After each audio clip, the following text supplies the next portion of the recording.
Okay, this one is a rationalizing type.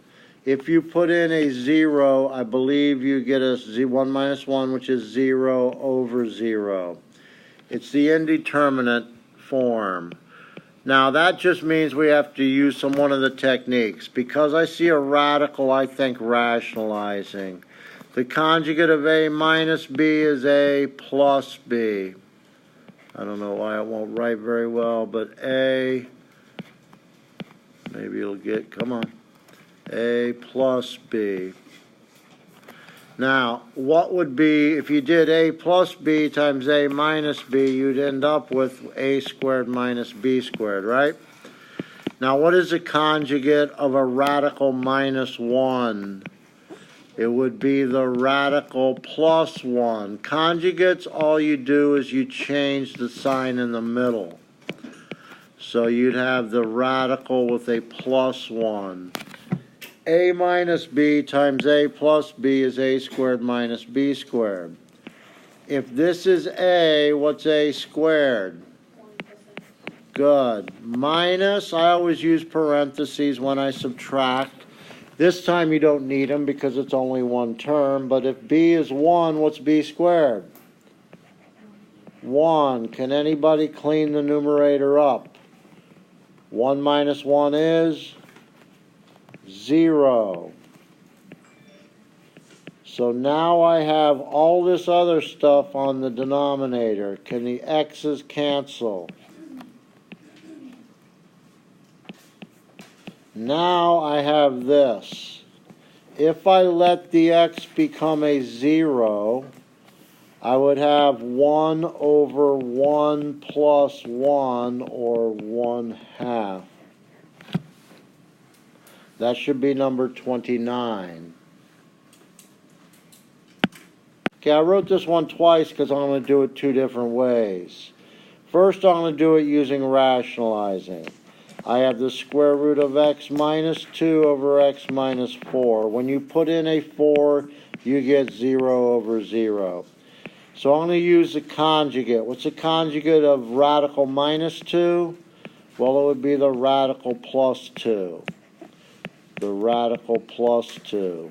Again, you want to use conjugates. The conjugate of a minus b is a plus b.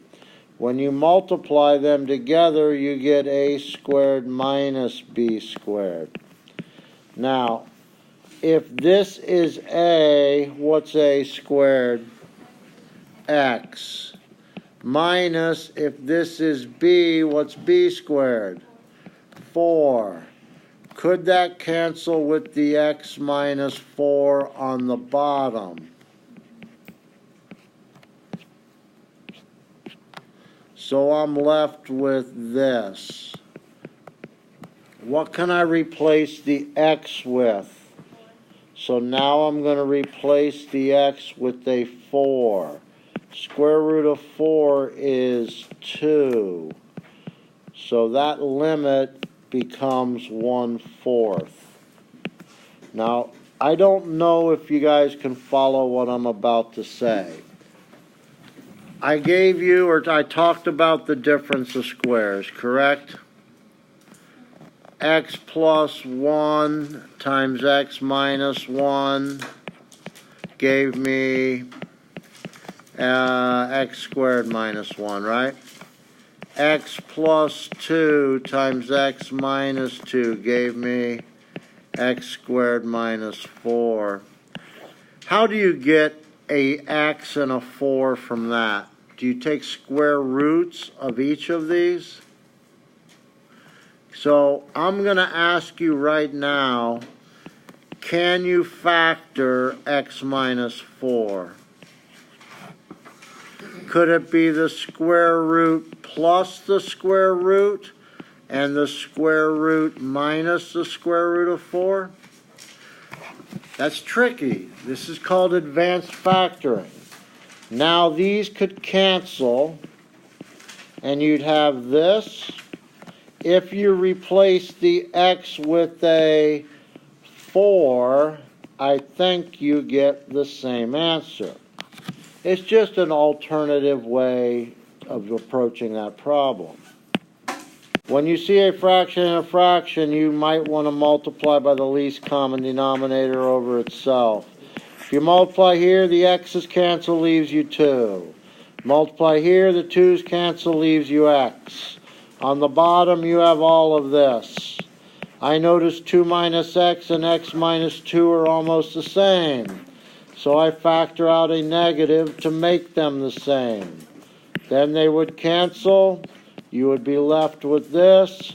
And what do I replace the x with? And my answer would be negative 1/4.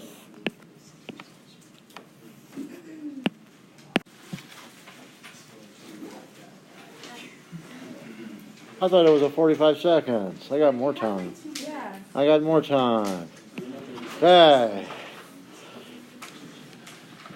43. 43 is a split domain, or what was called a piecewise function.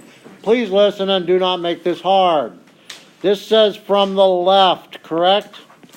Is the left of 1 less than 1 or greater than 1? Left would be to the less than 1, right? So put the 1 in there. What is 1 plus 5? 6. From the right, that's greater than 1. Put a 1 into there. That gives you a 8. Do they approach the same y value from the left and right? No. So this limit does not exist. This is number 45. This is another split domain or piecewise function. Again, from the left means less than 2. So you use the less than 2. If you put 2 into there, square it is 4 times plus 5 is 9.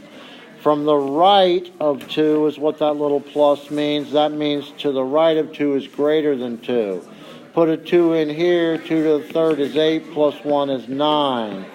Does it approach the same y value from the left and right? Yes, so that's what your limit is going to equal.